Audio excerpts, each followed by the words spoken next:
السلام علیکم ورحمۃ اللہ تعالی وبرکاتہ۔ مرکز اہل سنت جامعہ رضویہ منظر اسلام کے یوٹیوب چینل ہم سبق درس نظامی میں آپ کا خیر مقدم ہے۔ پیارے بچوں، جنہوں نے اب تک ہمارے چینل کو سبسکرائب نہیں کیا ہے وہ ضرور سبسکرائب کر لیں اور بیل آئیکن یعنی گھنٹی بھی بجا دیں تاکہ ہر ویڈیو کی نوٹیفیکیشن اطلاع اپلوڈ کرتے ہی آپ تک پہنچ جائے، اور اپنے ساتھیوں سے بھی شیئر کرنا نہ بھولیں تاکہ ان کو بھی فائدہ حاصل کرنے کا موقع ملے، اور بات پسند آئے تو لائک بھی کیا کریں اور اپنے قلبی تأثر کو ضرور کمنٹ کر کے بتائیں۔ بسم اللہ الرحمن الرحیم۔ باب ما جاء من الرخصت فی ذالک، یہ باب ہے ان روایات کے بیان میں جو اس سلسلے میں رخصت کے تعلق سے آئی ہے۔ کس سلسلے میں؟ کہ روزہ ہونے کی حالت میں حجامہ کروانا۔ تو اس تعلق سے روایتیں آئی ہیں۔ باب کی توضیح ہم اس سے پہلے سبق میں کر چکے، مذاہب ائمہ بھی بیان کر چکے ہیں اور ان کے دلائل بھی۔ امام اعظم، امام شافعی اور کئی ائمہ کا یہی قول ہے کہ روزے کی حالت میں حجامہ کروانا اس میں کوئی حرج نہیں ہے، فی نفسہ ہی اس میں کوئی حرج نہیں ہے، اور اگر لغیرہ کوئی علت، کوئی عارضی پریشانی ہے اس کی وجہ سے کراہت ممکن ہے، آ سکتی ہے، لیکن فی نفسہ ہی جب تک کوئی عارضہ لاحق نہ ہو اس وقت تک کوئی اس میں کراہت اور کوئی حرج نہیں۔ احناف، شوافع وغیرہ جنہوں نے اس سلسلے میں یہ کہا کہ کوئی حرج نہیں ہے، انہوں نے اسی باب کی حدیث کو اپنا مستدل بنایا اور استدلال کیا کہ نبی کریم صلی اللہ علیہ وسلم حالت احرام میں بھی تھے اور روزے کی حالت میں بھی تھے، تب سرکار نے حجامہ فرمایا۔ اور جو ماقبل میں حدیث گزری تھی، باب گزرا تھا جس کو لے کر بعض ائمہ نے استدلال کیا اس بات پر کہ روزے کی حالت میں حجامہ جائز نہیں ہے، اس کا جواب ہم نے کل ذکر کیا تھا۔ ترجمہ کرتے ہیں۔ باب ما جاء من الرخصت فی ذالک، اس سلسلے میں جو رخصت آئی ہے ان کے بیان میں، اس کے بیان میں حدثنا بشر بن ہلال البصری، ہم سے حدیث بیان کی بشر بن ہلال بصری نے۔ حدثنا عبد الوارث، وہ کہتے ہیں ہم سے حدیث بیان کی عبد الوارث بن سعید نے۔ حدثنا ایوب عن اکرمہ، وہ کہتے ہیں ہم سے حدیث بیان کی ایوب نے اکرمہ سے روایت کرتے ہوئے، عن ابن عباس، اکرمہ نے روایت کی ہے حضرت عبداللہ ابن عباس سے، قال، انہوں نے کہا، احتجم رسول اللہ صلی اللہ علیہ وسلم وہو محرم صائم، رسول اللہ صلی اللہ علیہ وسلم نے حجامہ کروایا اس حال میں کہ آپ محرم بھی تھے اور روزے دار بھی۔ قال ابو عیسیٰ ھذا حدیث صحیح، اس حدیث کا حکم امام ترمذی بیان کرتے ہیں، فرماتے ہیں یہ حدیث صحیح ہے۔ ھذا روا وہیب، اسی طریقے سے نحو روایت عبد الوارث، جو عبد الوارث کی روایت گزری اسی عبد الوارث کی روایت کی طرح ہی وہیب نے بھی روایت کی ہے۔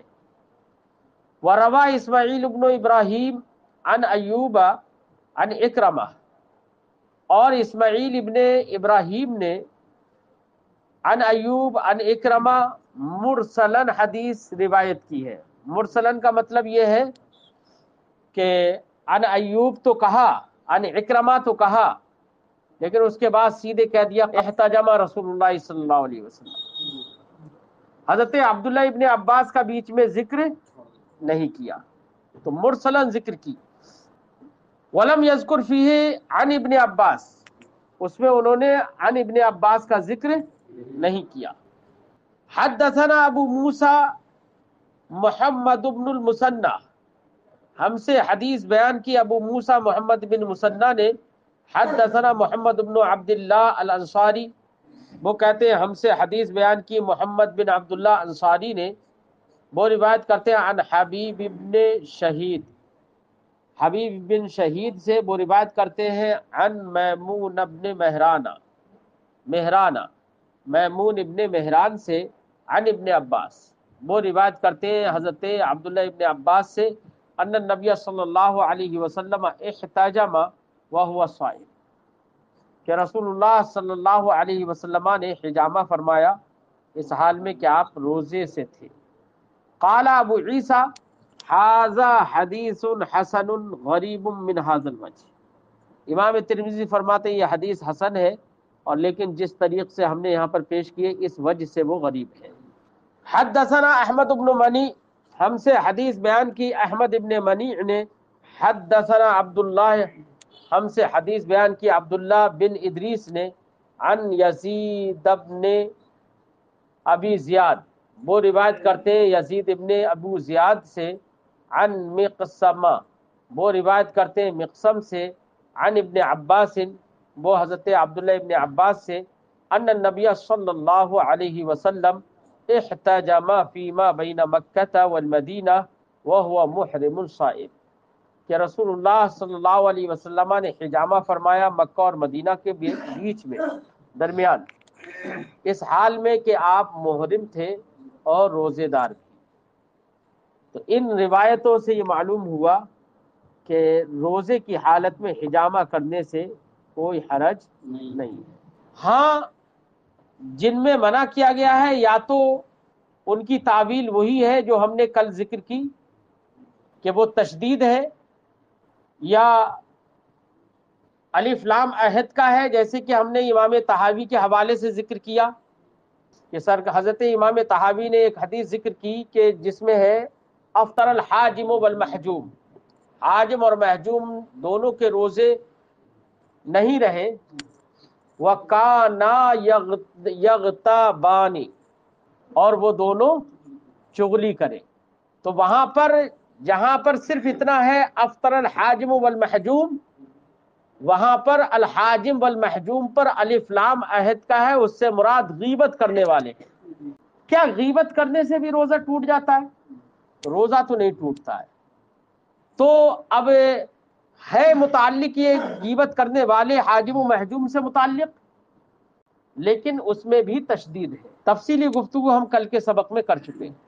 وفی الباب عن ابی سعید وجابر وانس، اس باب میں حضرت ابو سعید سے، حضرت جابر سے، حضرت انس ابن مالک سے حدیث مربی ہے۔ قال ابو عیسیٰ، امام ترمذی فرماتے ہیں حدیث ابن عباس حدیث حسن صحیح، حضرت عبداللہ ابن عباس کی حدیث جو ہم نے ابھی ذکر کی تھی وہ حدیث حسن صحیح ہے۔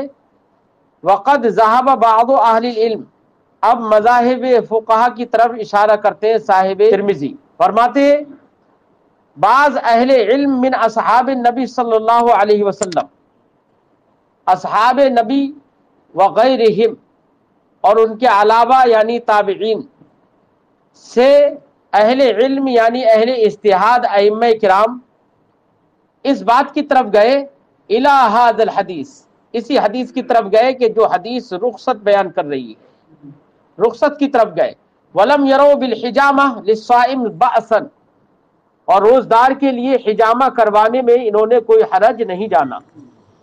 وہو قول سفیان الثوری، یہی قول ہے سفیان ثوری کا، امام مالک ابن انس کا، اور امام شافعی کا، اور تمام ائمہ احناف کا۔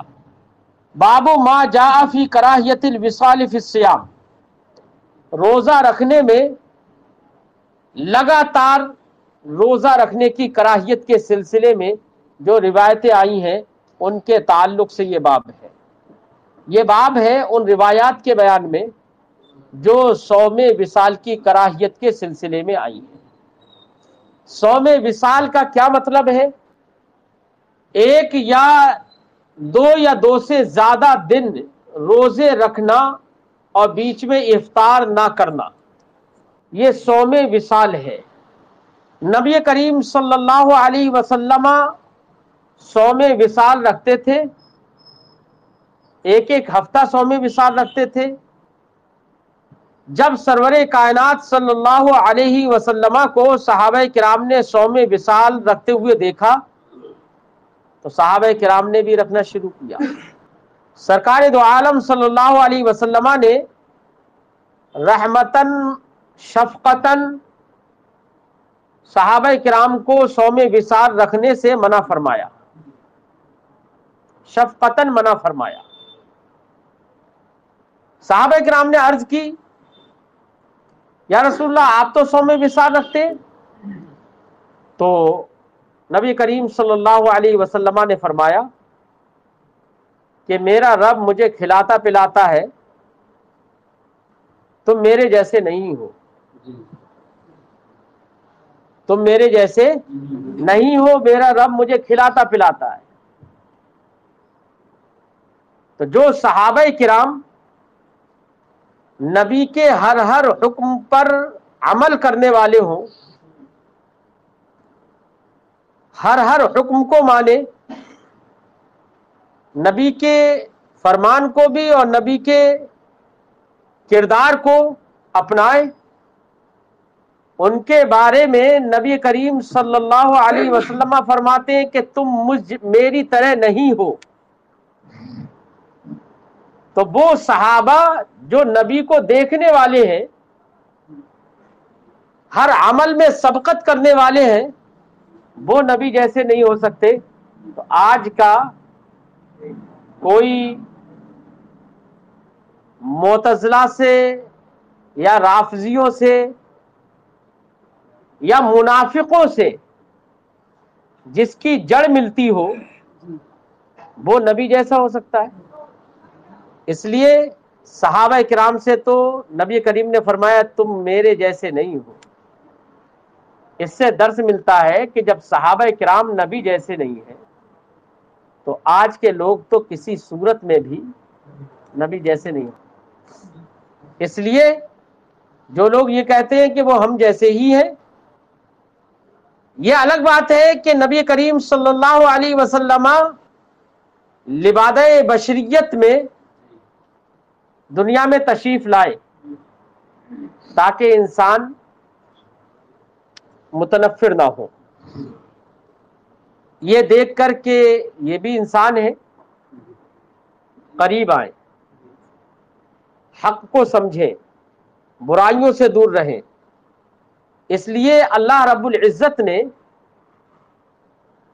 لوازم بشریت سے بھی اللہ اپنے نبی صلی اللہ علیہ وسلم کو آراستہ کیا، ورنہ تو وہ نور ہے۔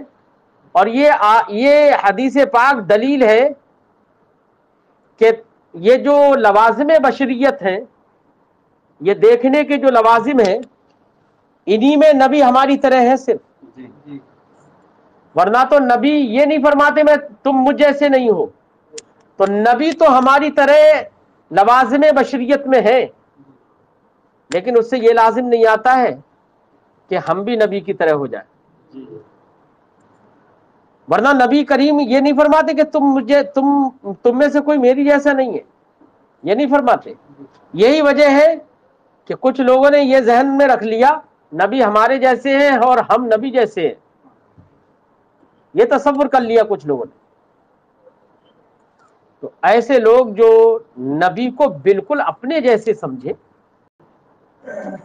صرف ایک پہلو کو دیکھیں، بشریت کے پہلو کو، اور نور کے پہلو کو نہ دیکھیں، صرف عام انسان جو چلتا پھرتا کھاتا پیتا ہے، صرف اس پہلو کو دیکھیں، اور اس کو نہ دیکھیں کہ نبی کریم تو وہ ہے کہ اگر نہ کھائیں نہ پیئیں تب بھی ان کو ان کا رب کھلاتا پلاتا ہے روحانی طور پر۔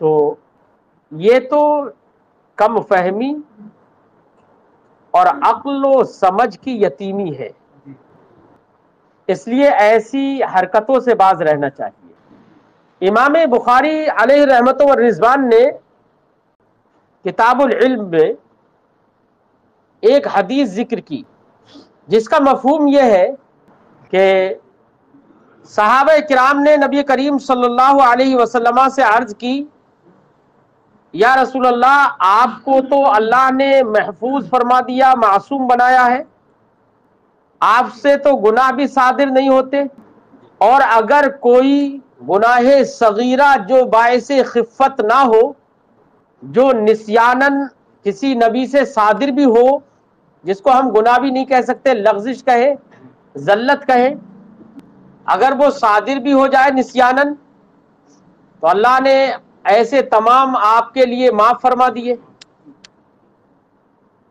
سب اگلے پچھلے معاف۔ آپ تو بہت بالا تر ہیں، یہ صحابہ کرام کہتے ہیں نبی کریم سے، آپ تو بڑے عظیم ہیں، مگر آپ پھر بھی بہت نمازیں پڑھتے ہیں، بہت روزے رکھتے ہیں، اعمال صالحہ کی طرف آپ بہت راغب رہتے ہیں، لمبے لمبے قیام، لمبے لمبے سجدے کرتے ہیں، یا رسول اللہ اس کی تو ضرورت ہمیں ہے، ہمیں گنہگار۔ صحابہ کرام نے یہ عرض کی، میں مفہوم بتا رہا ہوں حدیث کا، کتاب العلم میں دیکھنا چاہیں تو دیکھ لیجئے۔ تو نبی کریم صلی اللہ علیہ وسلم کے چہرے مبارکہ پر آثار غضب نمودار ہوئے، آثار غضب نمودار ہوئے۔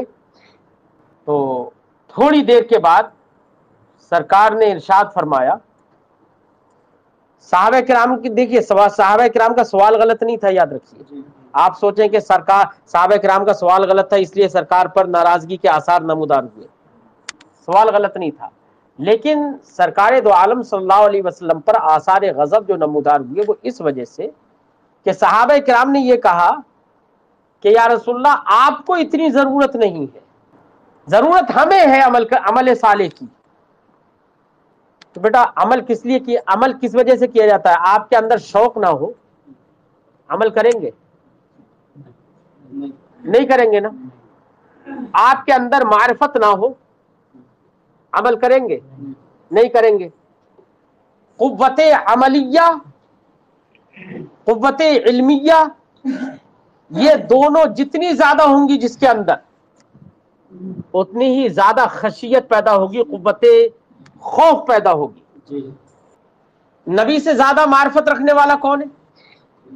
نہیں ہے کوئی۔ نبی سے زیادہ قوت رکھنے والا کون ہے؟ کوئی نہیں ہے۔ تو خشیت سب سے زیادہ کس میں ہوگی؟ تو عمل کرنے کے جو تقاضے ہیں، جو اسباب ہیں، جو قوتیں ہیں، نبی کریم کے ناراض ہونے کی وجہ یہ تھی کہ سرکار نے فرمایا یہ ساری قوتیں تو میرے اندر زیادہ ہے۔ تو عمل کی طرف رغبت بھی کس سے زیادہ ہوگی؟ جس کے اندر قوتیں زیادہ ہوں، قوت علمیہ، قوت عملیہ، قوت اور جذبہ خوف جس کے اندر زیادہ ہوگا وہ عمل زیادہ کرے گا۔ اب تم ایسی بات کیسے کر رہے ہو کہ یا رسول اللہ ضرورت تو ہمیں ہے، آپ کیوں اتنا زیادہ عمل کرتے ہیں؟ تو سرکار پر آثار غضب اس لیے نمودار ہوئے کہ صحابہ کرام نے حقیقت کو یہاں پر نہیں جانا، یا حقیقت کو جانا بھی ہو تو اس کا اظہار نہیں کیا۔ تو سرکار نے پھر آخر میں اظہار فرمایا، ارشاد فرمایا کہ سب سے زیادہ اللہ کو جاننے والا اور سب سے زیادہ اللہ سے ڈرنے والا، یعنی خوف کی کیفیت اور عمل کی قوت اور معرفت کی قوت، یہ سب سے زیادہ میرے اندر ہے۔ تو وہاں پر سرکار نے ارشاد فرمایا، انا اعلمکم باللہ واتقاکم، میں تم میں سب سے زیادہ اللہ کو جاننے والا ہوں اور تم میں سے سب سے زیادہ اللہ سے ڈرنے والا ہوں، یہ سرکار نے فرمایا۔ تو یہ کس سے فرمایا سرکار نے؟ جو لوگ یہ کہتے ہیں کہ بخاری میں دکھاؤ، یہ حدیث بخاری ہی میں موجود ہے کتاب العلم کے اندر، یہاں پر اعلم کہا نا سرکار نے، سب سے زیادہ علم جاننے والا کون ہوئے؟ نبی کریم۔ اور تم میں سب سے زیادہ تقوی اور ڈرنے والا یہ نبی کریم ہے۔ جب تقوی سب سے زیادہ ہوگا، خوف سب سے زیادہ جس میں ہوگا، معرفت جس میں سب سے زیادہ ہوگی، عمل بھی کون کرے گا؟ وہی سب سے زیادہ کرے گا۔ تو عمل یہ حدیث بخاری کی حدیث یہ بتا رہی ہے کہ نبی کریم صلی اللہ علیہ وسلم سب سے زیادہ عمل کرنے والے ہیں۔ تو یہ سرکار نے خطاب کس سے کیا؟ صحابہ کرام سے۔ تو اس کا مطلب یہ ہوا کہ صحابہ کرام میں بھی کوئی بھی عمل میں نبی سے آگے نہیں بڑھ سکتا۔ صاف صاف لفظوں میں یہ بات سمجھ میں آ گئی۔ اور آج کا تو ایک صحابی تو نہیں بڑھ سکتا، لیکن ایک وہابی کہتا ہے کہ کبھی کبھی امتی بھی عمل میں نبی سے بڑھ جاتا ہے۔ تو ایسے لوگ جو کہ کہتے ہیں کہ حدیث بخاری میں دکھاؤ، بخاری میں ہی یہ حدیث موجود ہے، تو جو لوگ یہ لکھ گئے وہ در حقیقت بارگاہ رسالت کا ادب نہیں جانتے، تعظیم کرنا نہیں جانتے۔ اور یاد رکھیے تعظیم نبی ہی ایمان ہے۔ توہین جس سے بھی چھلکے وہ ایمان نہیں ہے۔ اب میں یہاں پر ایک بات ذکر کر رہا ہوں، یہاں پر بھی بالکل ایسا ہی مطلب یہ سمجھ میں آیا کہ نبی کریم صلی اللہ علیہ وسلم کو قوت حاصل میں صرف یہ بتانا چاہ رہا تھا۔ یہاں پر بھی جو حدیث ذکر کی گئی ہے صوم وصال کے سلسلے میں، اس میں نبی کریم نے یہی فرمایا کہ تم میں سے کوئی میری طرح نہیں ہے، کیونکہ مجھ کو جو قوت حاصل ہے وہ اللہ کی جانب سے روحانی قوتیں، اللہ مجھے کھلاتا پلاتا ہے روحانی طور پر، اور تمہارے ساتھ یہ نہیں ہے، اس لیے تم کمزور ہو جاؤ گے۔ اس لیے شفقتاً نبی کریم صلی اللہ علیہ وسلم نے صوم وصال سے صحابہ کرام کو منع فرما دیا، یہ شفقتاً منع فرمایا۔ تو اب کیا صوم وصال یعنی مسلسل روزے رکھنا جس میں افطار نہ ہو یہ حرام ہے یا مکروہ ہے؟ اور مکروہ میں بھی مکروہ تحریمی ہے یا مکروہ تنزیہی ہے؟ اس تعلق سے فقہائے کرام کے 3 مذہب ہیں۔ بعض فقہائے کرام نے جیسے کہ امام احمد، امام اسحاق بن راہویہ، یہ حضرات اس بات کی طرف گئے کہ جب سرکار نے منع فرما دیا تو صوم وصال ممنوع ہے، حرام ہے، کوئی نہیں رکھ سکتا۔ اور ائمہ احناف، امام شافعی، یہ تمام حضرات صوم وصال کی کراہت کی طرف گئے۔ صوم وصال کی کراہت کی طرف گئے۔ ان حضرات کے نزدیک کراہت سے مراد کراہت تنزیہ ہے، کراہت تنزیہ ہے۔ بعض ائمہ اس بات کی طرف گئے کہ ہے مکروہ لیکن مکروہ تحریمی ہے۔ مکروہ تحریمی تو وہ تو حرام ہی کے درجے میں آ جاتی ہے۔ تو جو لوگ حرام ہونے کے قائل ہوئے یا جو مکروہ تحریمی کے قائل ہوئے، انہوں نے تو یہ کہا کہ نبی کریم نے منع فرما دیا، اور یہ نہیں علی الاطلاق یہ تحریم پر ہی محمول ہوگی، منع فرمانے کی وجہ سے انہوں نے کہا دیا۔ لیکن اگر احادیث کا مطالعہ کریں تو امام بخاری نے ایک اور حدیث بھی نقل فرمائی ہے، بخاری میں موجود ہے۔ اس میں یہ ہے کہ حضرت عبداللہ ابن زبیر رضی اللہ تعالی عنہ صوم وصال رکھتے تھے، ایک ہفتے کے روزے رکھتے تھے۔ ایسی حدیث پاک کے اندر یہ بھی ذکر ہے حضرت ابوبکر صدیق رضی اللہ تعالی عنہ بھی ایک ہفتے کے روزے رکھتے تھے۔ اور اس حدیث میں یہ بھی ہے کہ نبی کریم صلی اللہ علیہ وسلم ان کے ساتھ میں روزہ رکھتے تھے، ان کے ساتھ میں ایک ہفتے کے روزے۔ صوم وصال نہیں ہے کیا؟ اگر صوم وصال حرام یا مکروہ تحریمی ہوتا تو کیا نبی کریم صلی اللہ علیہ وسلم ان صحابہ کرام کے ساتھ ایک ہفتے کے صوم وصال رکھتے؟ نہیں رکھتے۔ کیا ان کو رغبت دلاتے؟ حدیث پاک کے اندر ہے کہ جب چاند نظر آ گیا، صوم وصال تھا، جب چاند نظر آیا تو نبی کریم نے یہ بھی فرمایا اگر چاند نہیں نکلتا تو 1-2 دن اور بھی روزے رکھتے، یہ بھی فرمایا حدیث پاک۔ امام بخاری نے حدیث نقل کی ہے۔ تو اس سے ہم یہ بتانا چاہ رہے ہیں جن لوگوں نے یہ کہا کہ صوم وصال حرام ہے یا مکروہ تحریمی ہے، ان لوگوں کی تردید ہو جاتی ہے اس حدیث پاک سے کہ اگر حرام یا مکروہ تحریمی ہوتا تو نبی کریم صلی اللہ علیہ وسلم ان صحابہ کرام کے ساتھ ایک ہفتے کے روزے نہیں رکھتے۔